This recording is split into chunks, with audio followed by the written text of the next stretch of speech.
During this lockdown मैंने बहुत reading करना शुरू किया, और वहाँ पे ना मैंने रूमी की सिलेक्टेड पोएम्स कहीं रीड की। और जो रूमी है वो हमेशा बात करते हैं कि he talks about an escape, but जब भगवान और द यूनिवर्स जब उन्होंने हमें इस लाइफ में डाला है, वो एक इस वर्ल्ड को एक्सपीरियंस करने के लिए डाला है ना, तो फिर what do we need to escape from? और ये जरूरी है कि हम like meditation, it's a good tool to calm yourself or get to know yourself, but कई लोग कहते हैं कि वो हमेशा ही meditate करते रहते हैं, and do you think that that's wasting your life away and not doing anything about your life? देखो, इसको थोड़ा सा आराम से समझना पड़ेगा। अभी जो क्वेश्चन आपने पूछा है थोड़ा सा डीप है, तो अब हमको साथ साथ इस क्वेश्चन की डेप्थ में चलना पड़ेगा। Are you ready for it? Deeply समझने की कोशिश करें। नाउ वो जिस कॉन्टेक्स्ट में बोल रहे हैं ना, escape, because Rumi stands for love. उनकी अगर आप पोइट्री को सुनोगे या पढ़ोगे तो उसमें ये लव वर्ड आपको बार बार नजर आएगा। तो वो किस प्यार की बात कर रहे हैं? Is he talking about the love at the physical level या समथिंग विच इज बियॉन्ड? और वो जो बियॉन्ड है, क्या वो एक एस्केप नहीं है? जब हम पूरे दिन काम करते हैं और थक जाते हैं, फिजिकली भी थक जाते हैं, मेंटली भी थक जाते हैं, उस वक्त हमको क्या चाहिए होता है? कुछ डिफरेंट चाहिए होता है, काम नहीं चाहिए होता। हमें काम से एस्केप करना होता है। मतलब काम की एक लिमिट है, एक टाइम होता है काम करने का। जैसे जागने का टाइम होता है, सोने का टाइम होता है। तो उस वक्त हम क्या करते हैं, जब फिजिकली बहुत थक जाते हैं, पूरे दिन थक गए हैं, तो हम सोना चाहते हैं। We want to go in a deep sleep, है ना? और वो नींद क्या है अगर एक एस्केप नहीं है तो?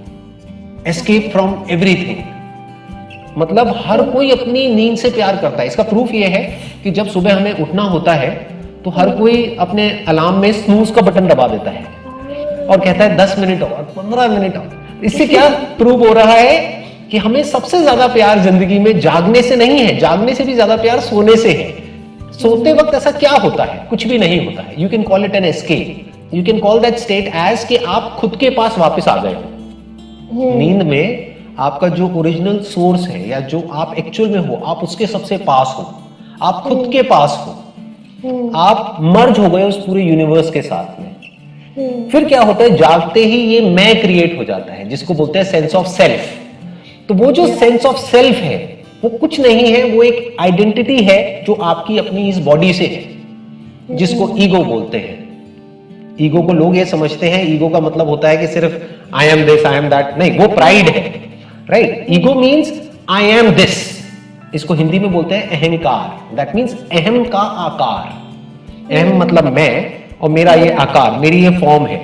तो जैसे ही हम अपने आप से आइडेंटिफाई कर जाते हैं इस बॉडी से, तो that is the root cause of all our problems. वहां से हमारी प्रॉब्लम्स शुरू हो जाती है। और क्या हो जाती है उसको समझने के लिए हमको कहीं बाहर जाने की जरूरत नहीं है। हम अपने माइंड में खुद देख सकते हैं कि हम कैसे फंसते हैं, राइट? किस किस तरह के थॉट्स हमारे अंदर आते हैं, उनमें कितने कॉन्ट्रडिक्शंस होते हैं। एक तरफ से हम कुछ करना भी चाहते हैं और नहीं भी करना चाहते। एक तरफ से एक पर्सन के साथ रहना भी चाहते हैं और उसको छोड़ना भी चाहते हैं। एक तरफ से हम खुद को पसंद भी करते हैं और नहीं भी करते हैं। There is always an opposite. कुछ करना भी चाहते हैं और डर भी लगता है। तो in other words there is a conflict, और उस कॉन्फ्लिक्ट में वी गेट स्ट्रेस्ड आउट। इसी को स्ट्रेस बोलते हैं। Stress is all about conflict. जब कोई कॉन्फ्लिक्ट नहीं होता है तो कोई स्ट्रेस नहीं होता है।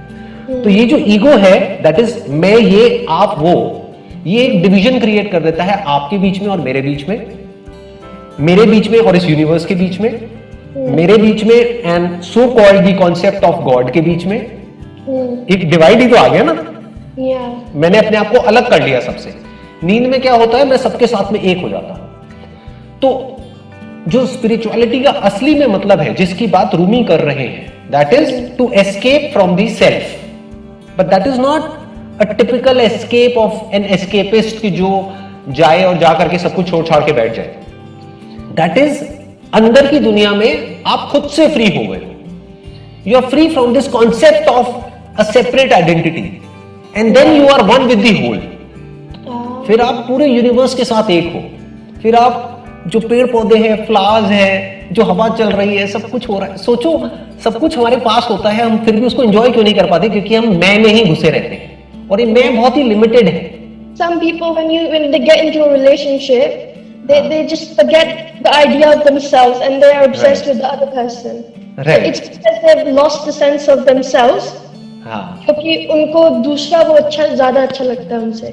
राइट अब वो और डेंजरस सिचुएशन है क्योंकि अब उनका जो Yeah, sense yeah. Of self है वो आइडेंटिफाइड हो गया है किसी और के साथ में कि ये मेरा है ये मेरी है तो अब वो एक तरह का ऑब्सेशन बन जाता है.